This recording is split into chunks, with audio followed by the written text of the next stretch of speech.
Laboratory for the integument.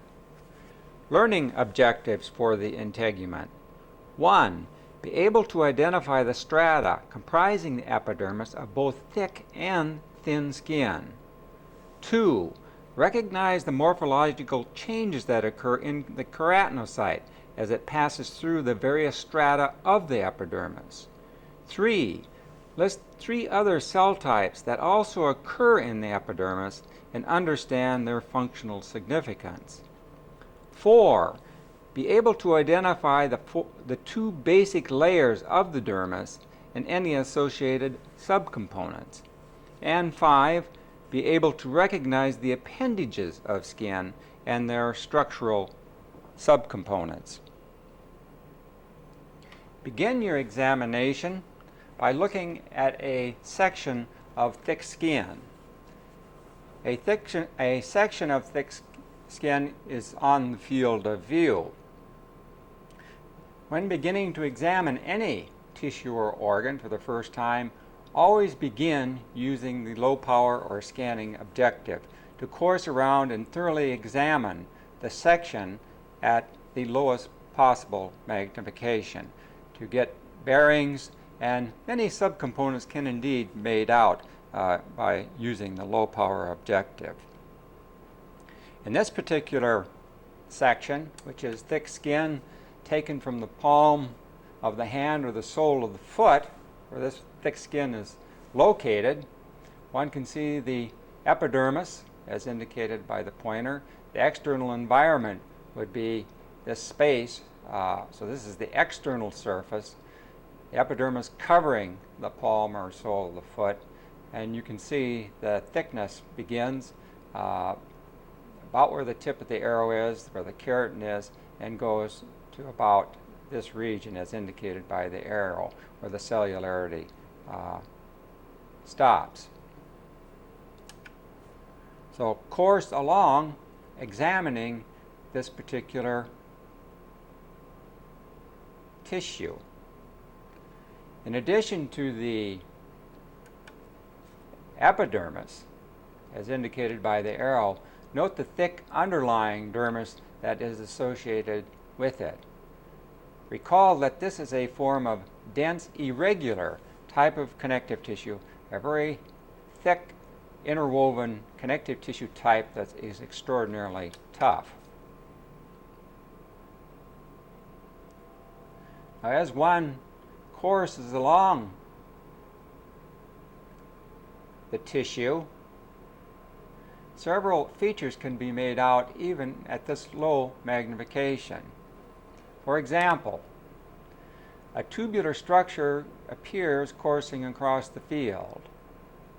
This, in actual fact, is the duct of a sweat gland. It approaches the epidermis, enters here, and if one uses careful observation, the duct follows a spiral course through the epidermis, through the keratin layer, and then out and empties onto the external surface about this point. So this is the terminal region of a duct of an eccrine sweat gland.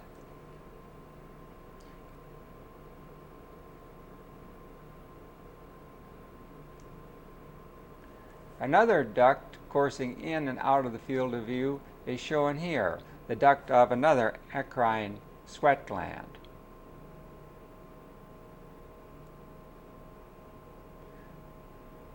As one courses along this tissue as it repeats itself, then go back and course more or less through the center of this particular tissue. Noting once again the very thick dermis. As we get onto the sort of the interior of the dermis and approach the hypodermis, numerous globs or pads of white fat will be observed. The secretory components and ductal components of a sweat gland, an eccrine sweat gland located here. Another is located here. Another shown there, where the tip of the pointer is. And note their association with the fat in this particular area. Pads to give some cushioning to the soles of the feet and the palms of the hands. And these units repeat over and over again. And it gives you a good idea where to look at increased magnification to examine these subcomponents of thick skin in detail. Remember, the eccrine sweat glands are appendages and have grown out developmentally from the epidermis. Now, of course, again, a little bit deeper, just perusing the field. And lo and behold, coming into the field of view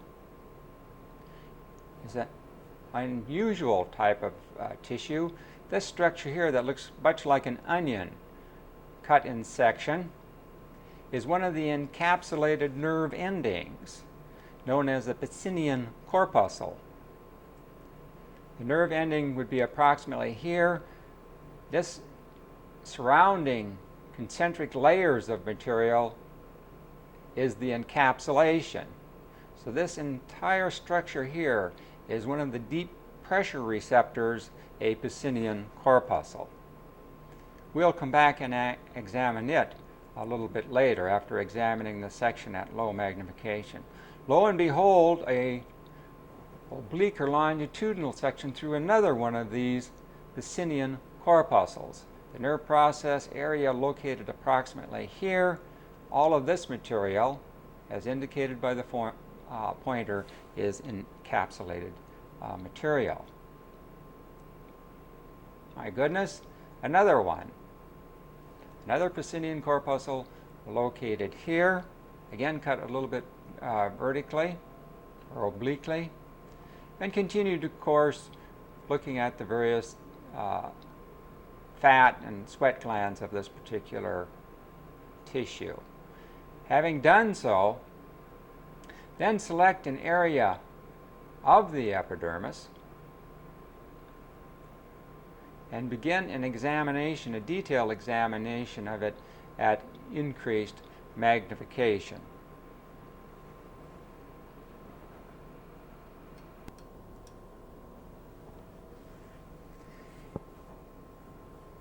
A region of thick skin seen at increased magnification, looking specifically at the epidermis. The various strata can be visualized quite well. Beginning at the interface or the base of the epidermis, with the dermis being located particularly in this particular area, this single layer of columnar appearing cells is the stratum basale or the stratum germinativum. The cellular components that lie just above the stratum germinativum or the stratum basale and occupy this particular region is the stratum spinosum, made up of these little prickle cells. The third layer to be encountered, as indicated by the pointer, the keratinocytes pick up granules, keratohyalin type of granules, which sort of stain a blue-black color. So this region has been named stratum granulosum.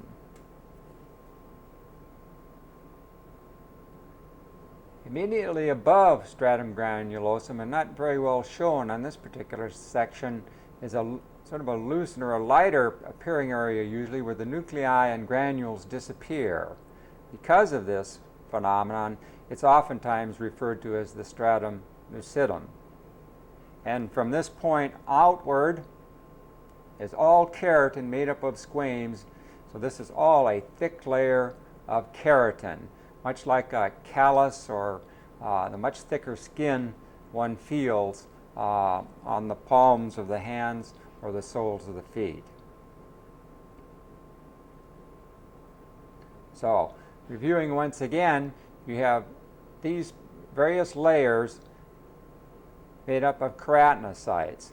The keratinocyte, this individual cell type here that forms the majority of the epidermis, begins as a columnar appearing or shaped cell, lies on a basement membrane, and with time, probably 45 days or so, it releases from the basement membrane and begins a migration towards the surface.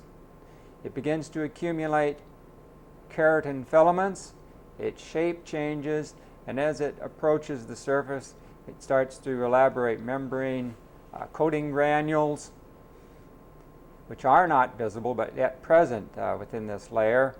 And as it approaches stratum granulosum, this keratinocyte continues to become more flattened and fusiform-like. It accumulates the keratohyalin granules within its cytoplasm that are going to be involved in this keratinization process. They are then released or dissolved within the cytoplasm, and that mixture with keratin, it becomes this shell or squame, a little bag of keratin where these cells are so firmly anchored together to form this particular layer here.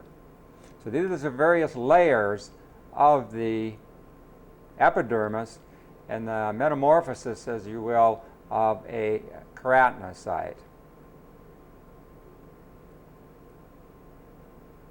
This is that region of the sweat gland duct from an eccrine sweat gland. The lumen's located here.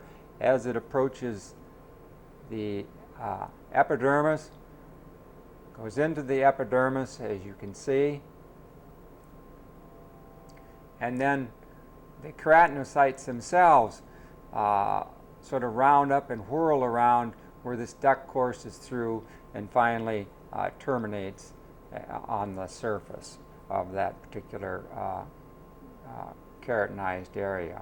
So this is what that ductal system looked like as it coursed through the epidermis at increased magnification.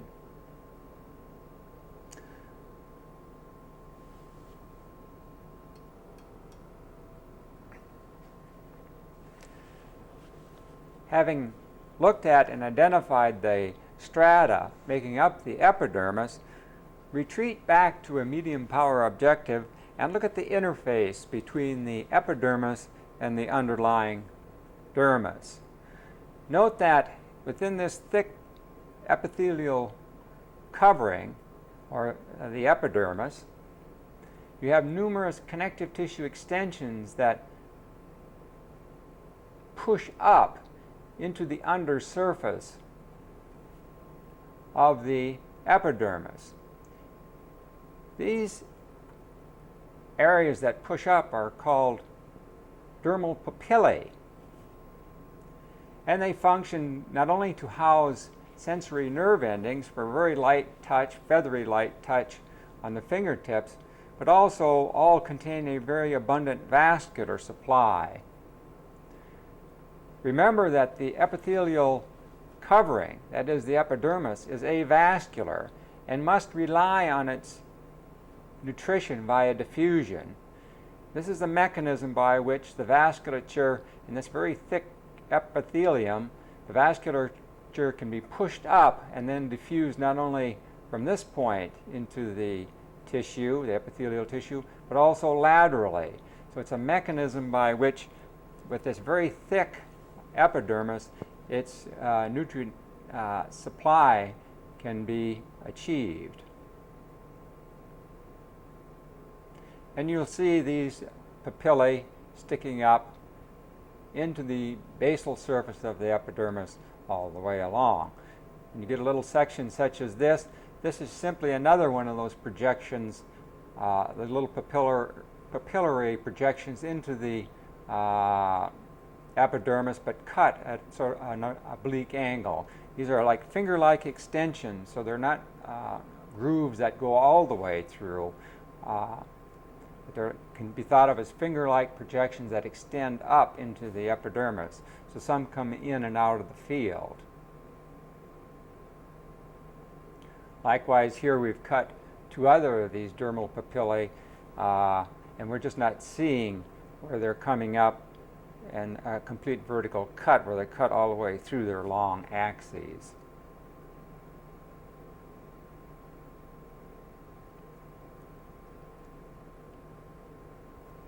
Three additional of these dermal papillae extending up into the epidermis. And this feature repeats itself time and time again. Now, occasionally, one of these dermal papillae will contain another of the encapsulated nerve endings. This one, as I mentioned before, is for light touch, and it is an example of a Meissner's corpuscle. For very, very light, feathery touch, like if you're running your finger over the surface of velvet or fur or something like that, so one can perceive it, in contrast to the Pacinian corpuscle, which is a deep pressure receptor, as if you were leaning on your hand on a desktop and feeling the weight of that. Examine one of these Meissner's corpuscles, encapsulated nerve endings, at increased magnification. A Meissner's corpuscle as seen at increased magnification. What one is visualizing actually is the encapsulation and not the terminal nerve process. Remember, these nerve processes are encapsulated, and one is seeing these cellular and fibrous details as they wrap and spiral around, which would be like spiraling around the pointer in that direction. And within these spirals and within that light connective tissue resides a gelatinous jelly type of material to fill out that encapsulation. The actual nerve process lies right about where the pointer indicates, but cannot be seen in this particular Meissner's corpuscle. Examine another one of these, find another one of these, and examine it in detail as well. They will all be located within these papillae, the dermal papillae that extend up into the epidermis and are particularly prominent on the soles of the hands, or the soles of the feet, and the palmar surface of the hands.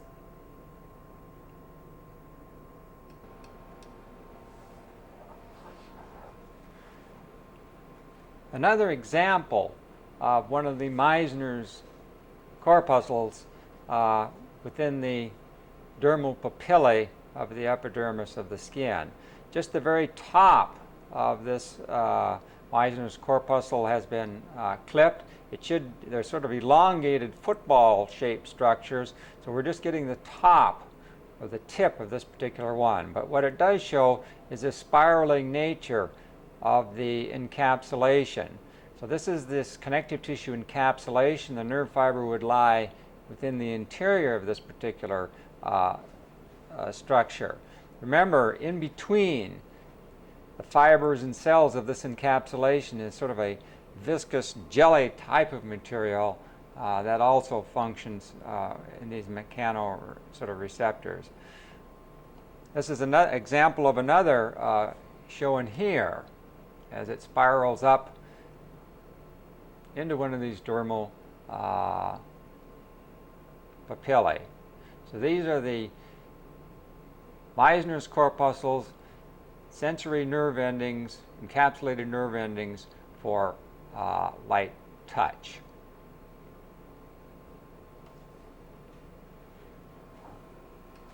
As we just examined a Meissner's corpuscle, perhaps was it appropriate that we went back and examined the Pacinian corpuscle at increased magnification.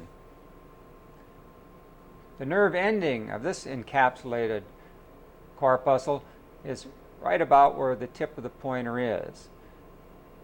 The encapsulation completely surrounds its little nerve ending, and as I mentioned before, the overall appearance is very similar to an onion cut in cross section or in section. The interstices between the fibers and cellular components of this encapsulation, like Meissner's corpuscle, is filled with a viscous gel-like material. So these are quite large, some reaching the size of a match head, and can be seen visually with the eye. This is one of the deep pressure receptors, a Pacinian corpuscle.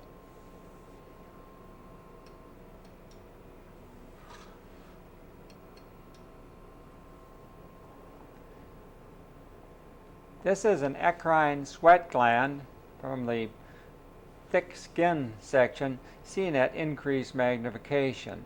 The ductal system is shown spiraling through here as indicated by the pointer. Remember, this is a simple coiled tubular gland. A cross-section of this ductal profile is seen here as well as here, and note that it is indeed lined by a stratified columnar or cuboidal type of epithelium. So this is the same gland, several profiles of it. If one thinks of a strand of spaghetti wound up on a fork and then sectioned, this is the type of profile one would get in viewing at two-dimensional sections. This is the secretory unit, or the secretory portion of that eccrine sweat gland. A section through that secretory tubule shown here, a profile through it here, a profile through it here, and one here as it coils throughout the field. Lined by a simple columnar light staining type of epithelium, for this is where the secretion is actually going to be elaborated. These empty spaces here are not spaces but fat cells where the lipid material has been dissolved out. So this is a single eccrine sweat gland seen at increased magnification. Probably the bottom part of the secretory unit is shown here as that tubule approaches the duct. It comes here, will eventually join this ductal system which meanders out in this direction, and then finally will head for the surface and the epidermis. So this is an eccrine sweat gland, both the ductal component and the secretory unit of this simple coiled tubular gland. This is a section of thin skin. Notice that the epidermis, as indicated by the arrow, is much, much thinner. Therefore, it is referred to as thin skin. Only a small, flaky amount of keratin is present. The underlying dermis, again made up of dense, irregular type of connective tissue, is quite thick. Individual eccrine sweat glands also are observed. Once again, course along this particular tissue, noting various differences in the substructure. Once again, they have a very thick dermis. This particular portion of the dermis is referred to as the reticular layer. So the arrow indicates roughly that region of the dermis referred to as the reticular layer. This is a very heavy, dense, interwoven mat of dense, irregular connective tissue, and in animal products is where the leather products are made from. Another region of the dermis has been defined, as indicated by the pointer, that goes up and is associated with the little papillae that can be seen. This is referred to as the papillary layer of the dermis, and is made up of, has more ground substance. The fibers are much more delicate and fine in nature as compared to the rather robust, larger collagen fibers of the reticular layer. Likewise, there are more reticular fibers within the papillary layers, whereas the reticular layer is made up primarily of type 1 collagen. More eccrine sweat glands also in the field, located usually just beneath the reticular layer of the dermis. The two regions of the dermis, the papillary layer and the reticulary merge. And so an arbitrary line is just drawn, and one can visualize it here pretty well because it's sort of an oblique section, the reticular layer with the more coarse fibers, and then the finer felt-like fibers making up the connective tissue fibers making up the papillary layer. And these units will repeat over and over again. Once again, we see an eccrine sweat gland and its duct coursing towards the surface, but in this particular case, it goes out of the field of view.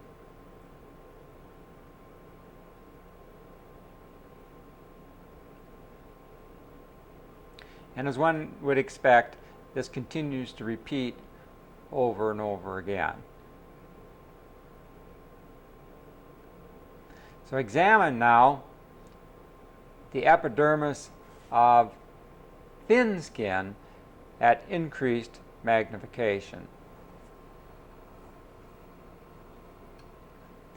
A region of thin skin seen at increased magnification.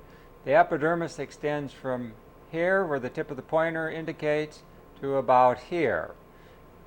A little bit of a folded section here, but the base of the epidermis is where the pointer indicates, and it goes to about this level.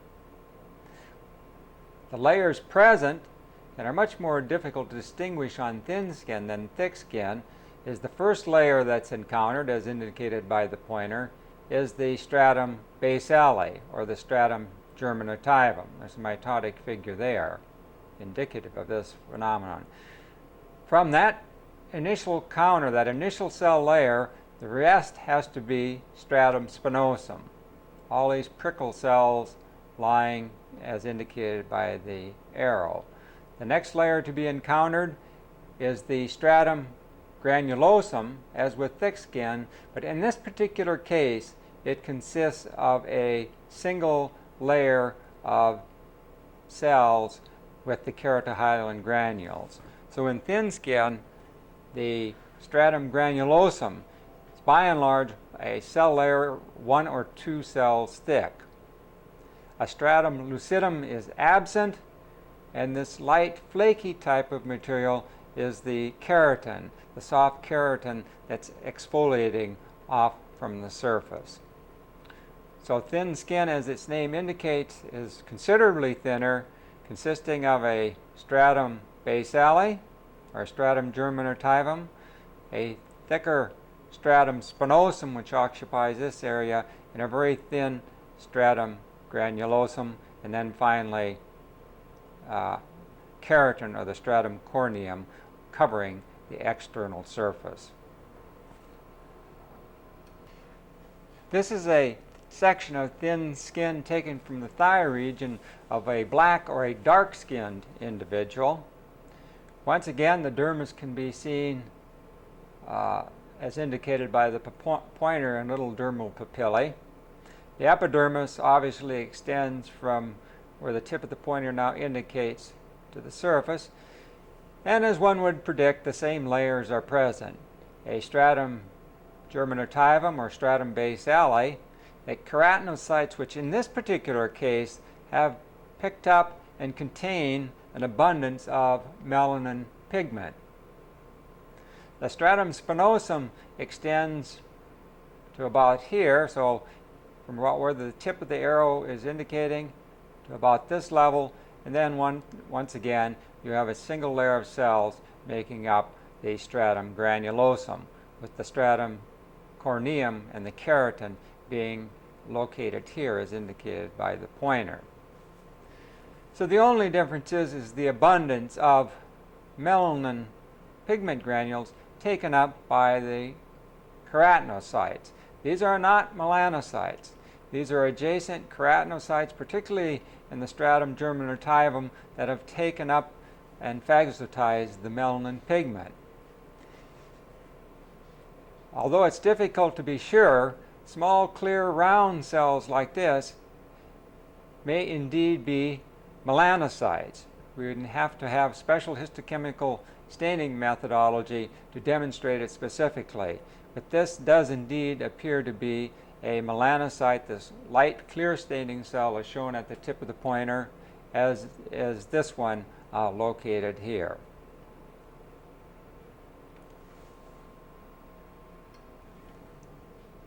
This is a section of scalp.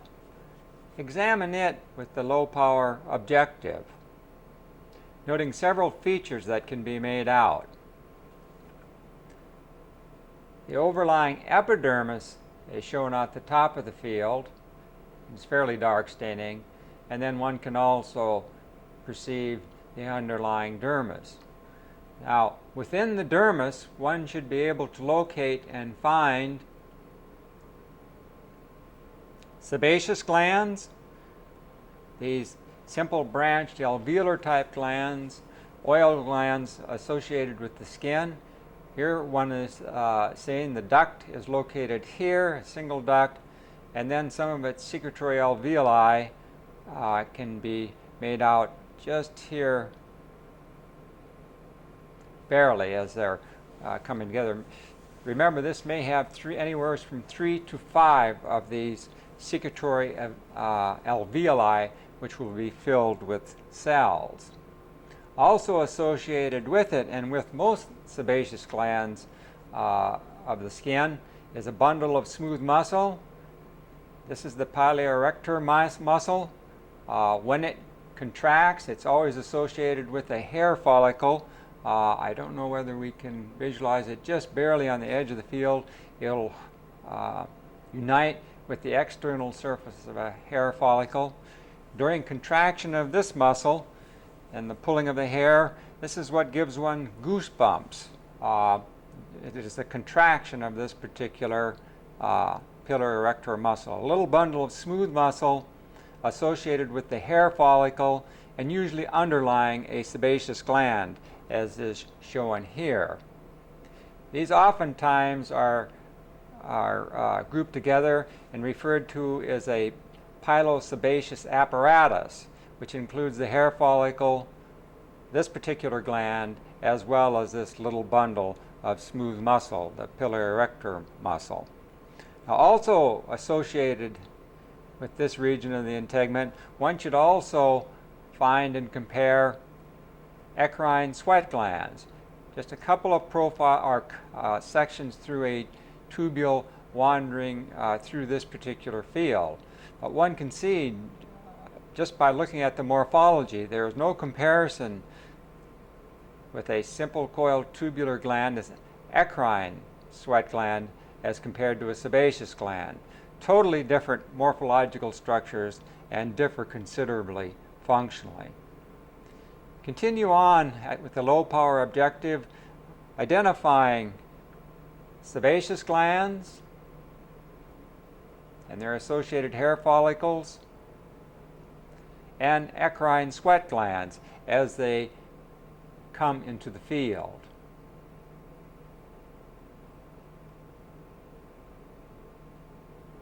Here are visualized invaginations from the epidermis of hair follicles. Remember, all of these structures are considered appendages of the epidermis and developmentally grow out from it and remain continuous with it. Here we can see a portion of a sebaceous gland actually joining the wall of this particular hair follicle. Another sebaceous gland.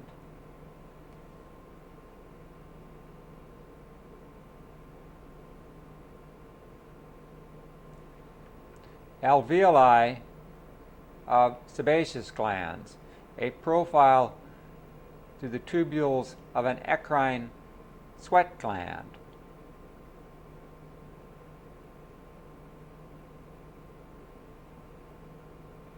Several alveoli of associated sebaceous glands, and this would be a section through, an oblique section through an invaginating hair follicle. Another portion of a sebaceous gland, a portion of an eccrine sweat gland, papillae erector muscle located there going through the field. Now if we go a little bit deeper, hair follicle, actual hair shaft remains within its lumen. Down at the growing portions here, now down towards the root of the hair or near the bulb area with its surrounding fat. Another portion through a hair follicle as shown here at its base. Developing hair and keratin here, the follicle surrounding it.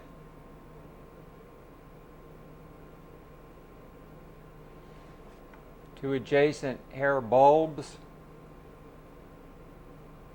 and abundance of fat and more hair bulbs. So at increased magnification, examine the sebaceous gland, the sweat gland, and some of these hair follicles and the hairs in detail.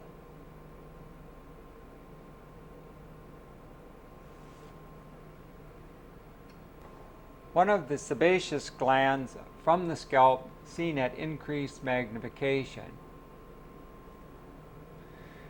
Portions of the secretory unit, that is the alveoli of this simple branched alveolar gland, are shown in the center of the field, as is portion of another and another one located here. And then if one courses upward a little bit, one runs into the duct of this particular gland, which is lined by a stratified squamous type of epithelium, very thin, which will then become continuous with the wall and empty into the wall of an adjacent hair follicle. Part of that hair follicle is shown here. Careful observation will reveal that this particular gland is unique in that the proliferation of cells is from the base, where they're a little bit darker, more rounded, and up near the ductal system, where it adjoins an alveolus. So the cells proliferate in this particular region, as indicated by the arrow, then migrate to the interior of this particular secretory unit and completely fill the secretory unit. As they migrate towards the lumen and towards the ductal system, they expand considerably in size, collect numerous small lipid droplets within their cytoplasm, and assume this frothy appearance. As they approach the ductal system, the nuclei become denser, become more pycnotic, shrivel and shrink, and eventually the cell wall or the cell membrane, the plasmalemma, breaks down, and the entire contents, the entire cell, is secreted. And we can see that phenomenon going on here. If we had some cells migrating from this unit, get larger, accumulate lipid, nuclei become pycnotic, cell membrane breaks down, and the entire cell is secreted. So this is a classic example of a holocrine gland, the sebaceous gland. So it could be considered as an exocrine gland, holocrine secreting, and it's classified as a simple branched alveolar type gland. This is the sebaceous gland of the integument.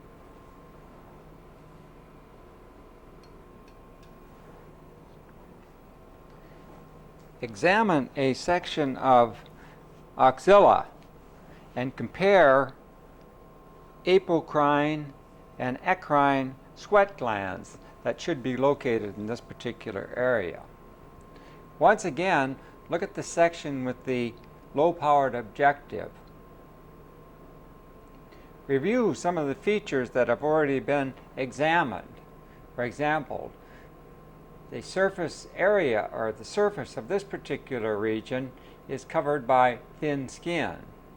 Also demonstrated quite well, because it's perhaps more of a sort of a tangential section, one can easily distinguish the papillary layer, this layer of finer caliber type of connective tissue, from that of the reticular layer, which is this more robust, dense layer in which the fibers are of much greater diameter than those in the reticular layer. Coursing down into the interior of the section, cross-sections of hair follicles will be observed, as well as sweat glands.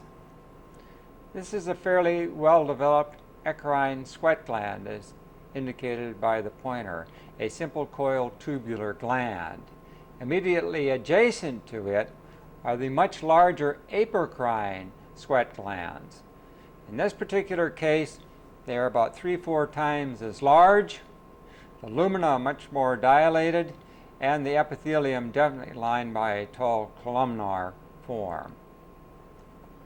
Another example of a apocrine type sweat gland. These are going to be found primarily in the axilla, or the armpit area, as well as the circumanal region. Another example of a single apocrine sweat gland.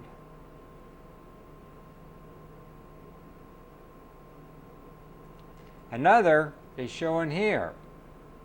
The same tube cut several times in this very large, simple coiled tubular gland. A portion of another apocrine sweat gland is here, and compare it to the size of an eccrine sweat gland located at the arrow. So these very, very large glands or tubes within the field are examples of the apocrine sweat gland. And once again, we can compare some profiles, tubular profiles of an apocrine sweat gland with those of an adjacent eccrine sweat gland. Another site of comparison is shown in this particular field. An apocrine sweat gland located here, an eccrine sweat gland in this particular field. Having once located these two types of sweat glands, where they are located within this particular section, then examine them at increased magnification. 4 profiles of the secretory tubule of an eccrine sweat gland. One profile is shown here, one is shown here, one is shown here, and one is shown here. So this is the secretory portion of an eccrine sweat gland, usually lined by a simple columnar epithelium, but because of their tortuous nature, a good vertical cut is hard to achieve. The reason for this light salmon or pink colored is these tubules also are invested by a contractile cell known as a myoepithelial cell. The nucleus of one of these is located here, and this pink color is the result of these processes enveloping these particular secretory units. Now, if one courses over and up a little bit in the field, a profile of the much darker staining ductal unit can be made out as it courses in this particular area, and this unit will be lined by a stratified cuboidal type of epithelium, and the net concentration of nuclear profiles within this particular portion of the duct of a eccrine sweat glands accounts for its darker nature. 3 additional profiles of the ductal system are shown here as well. Now, if one courses just a little bit lateral, these are the secretory tubules of the apocrine sweat glands. Usually a very, very tall columnar epithelium with the nuclei located towards the base. They too are surrounded by this layer of myoepithelial cells. Depending on how much material has been secreted, they can assume a more flattened appearance, as is demonstrated here, simply due to the accumulation of secretory material within the lumen of the tubule. But by and large, the vast majority of the secretory tubules of the apocrine type of sweat gland are lined by a tall, simple columnar epithelium, which is enveloped by the myoepithelial cells as well. And please do recall that these myoepithelial cells reside within the basement membrane of this epithelial layer. The nucleus of one of these myoepithelial cells is demonstrated here. Having once looked at these various tubules of both types of sweat glands carefully, attempt to find one that shows a little bit better than is demonstrated here some of the elements of the myoepithelial cells, that is, their processes, cell body, and nuclei, and look at them at increased magnification.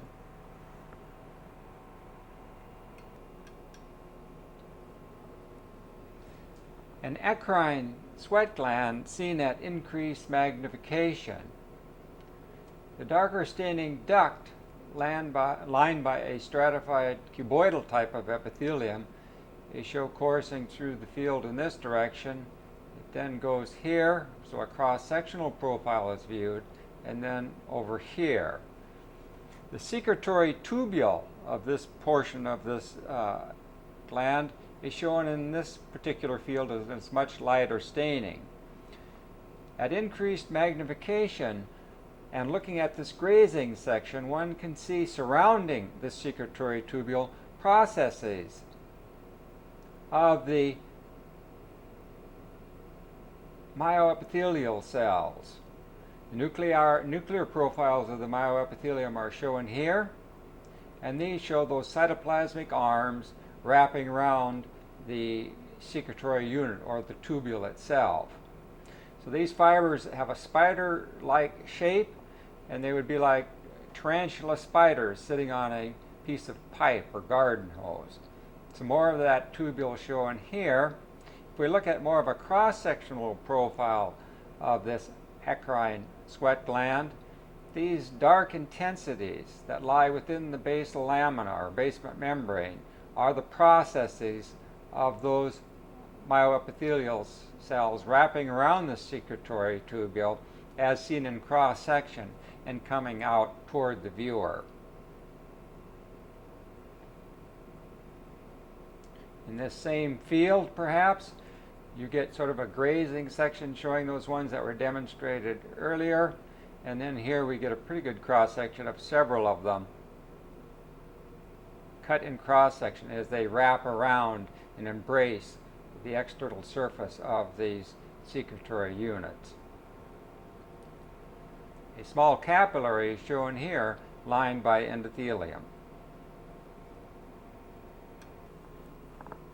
Examine the region of a hair follicle at low power and to review the various appendages associated with the integument. The lumen of a hair follicle is shown roughly where the pointer now indicates. Trace it from the surface down into the interior or into the substance of the underlying dermis. So we are now tracing along a hair follicle. See that the epithelial, there's a continuation of the epithelium making up the follicular wall as this structure invaginates into the underlying connective tissue or dermis. This structure here that's bent and sort of falling out of the field is actually part of the hair shaft. As we course down, notice the epithelial nature of the follicular wall. We now have a grazing section to it for just off center. Appearing in the field, alveoli of sebaceous glands, the sebaceous glands of which empty into these hair follicles. Another sebaceous alveolus is shown here, another one here. And if we continue from here over to here, we will continue to follow the hair follicle into the dermis. Also coming into the field and associated with this area, an eccrine sweat gland, that simple coiled tubular gland. And on this side, associated with this particular alveolus of a sebaceous gland, smooth muscle fibers in this little cylindrical slip. That's the pilar erector muscle. And together with the sebaceous gland and the hair follicle, it forms an organization known as the sebaceous apparatus, with the sebaceous gland producing sebum, that oily type of secretion, and the hair follicle elaborating a keratinized tube, which is actually the hair. As we continue on distally, we can see there's a connective tissue organization appearing. So these follicles are enveloped in the connective tissue capsule coming from the dermis as well. And finally, as we're approaching the base or the root of the hair, one can see it terminate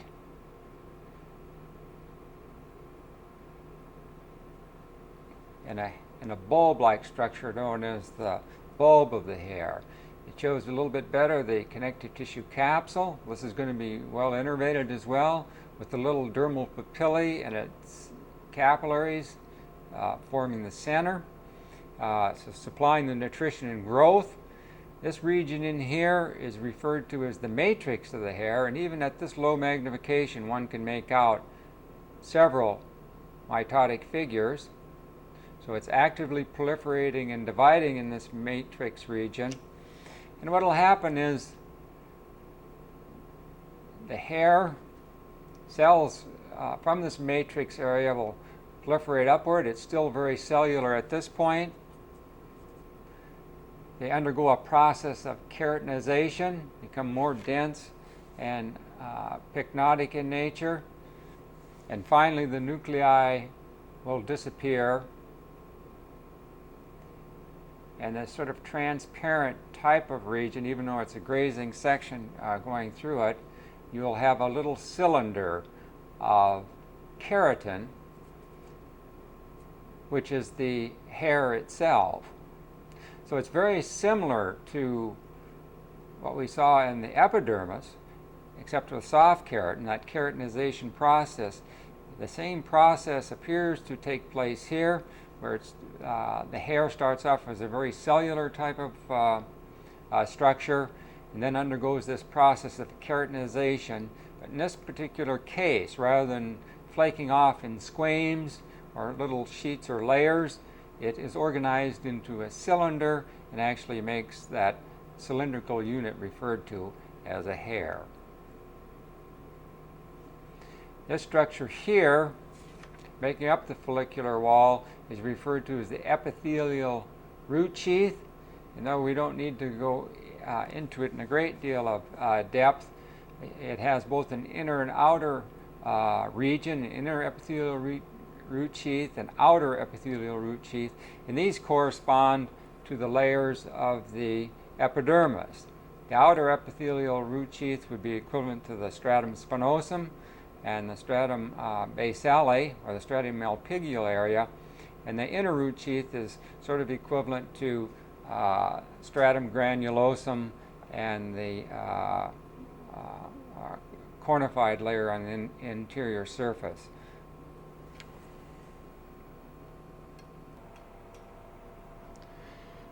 The field shows an additional hair follicle, with the papillae being located where the arrow is demonstrating, and the outer portion of the bulb also indicated by the position of the arrow, with this specific region of that bulb forming the matrix, or the growing portion of the hair.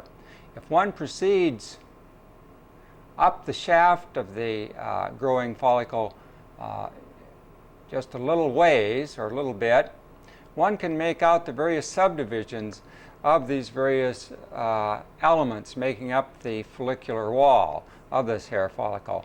This area here is a connective tissue sheath that surrounds the hair follicle. This homogeneous region is referred to as the glassy membrane. It corresponds to the basement membrane of the epidermis. Remember, the hair follicle is an invagination from the epithelial or epidermal surface. This region here, this group of cells or this layer of cells, as indicated by the pointer, is the outer epithelial root sheath and corresponds to the stratum malpighial layer of the epidermis, that is the stratum germinativum and the stratum spinosum.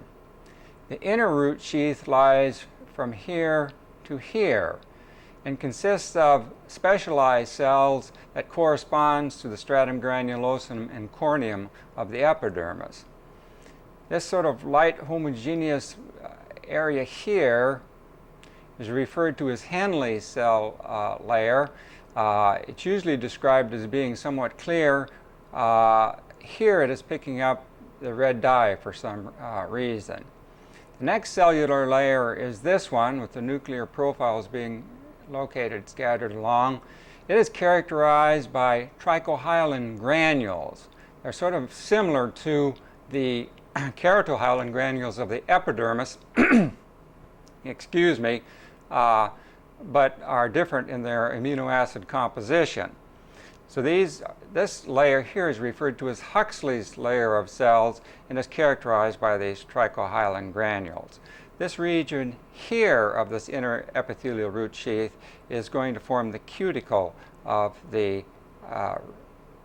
root sheath or the follicle. This substance here is referred to as the cortex of the hair. So these are the keratinocytes that are growing up in this tube that will undergo complete keratinization and eventually form that tube of hair or tube of keratin known as hair.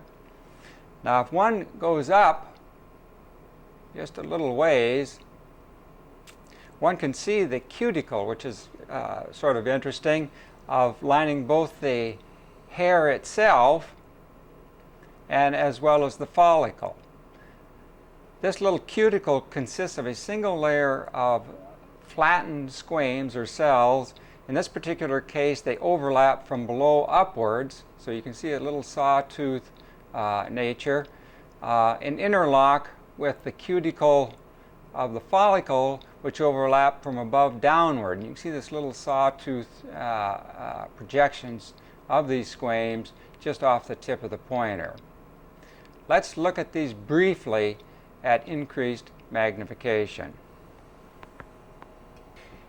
The edge of the hair shaft seen at increased magnification illustrates the very thin flattened squames making up this cuticle on the hair shaft. So these are flattened squames that overlap from below upwards and gives you this little sawtooth pattern on the external surface of the hair itself.